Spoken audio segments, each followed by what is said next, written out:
لدیوانه کمه کسو کارن کچکا 17 سالینه شویدی دبویره که دا دو ماهی بجانا خوینه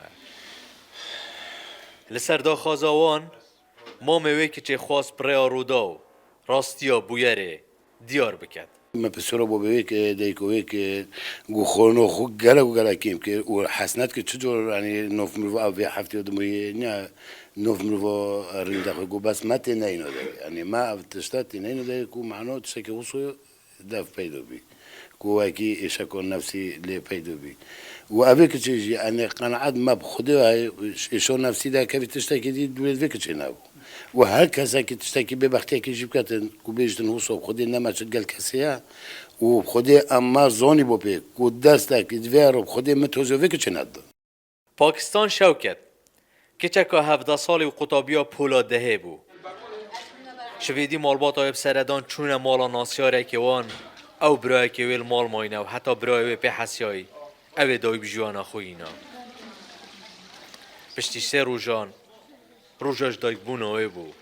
خوشکاوید بیجید او پیش بینی مرنا خود کرد من گوده پاکستان خیشگاه پشتی سه روژه 2 روژ بونده گوده ما خودت زاین بلگی نگهینه و روژه اما هوا گودم هست تشتاکی تذكر بري هندية بري اول 3 روژه رنگی و حتی را دای زهر ببو يعني خونه تشي تشتاکی بکت دو خدا زهر ببو بویر لدم جمیر 10 و 20 خولک یا شویدی چه ببو پشتی و گواستی نخوش خانه و بزاوه نوشداران جی نشیان جیاناوه رزگار بکن پشتی وی بویرا شویدی یا کو بسر پاکستانا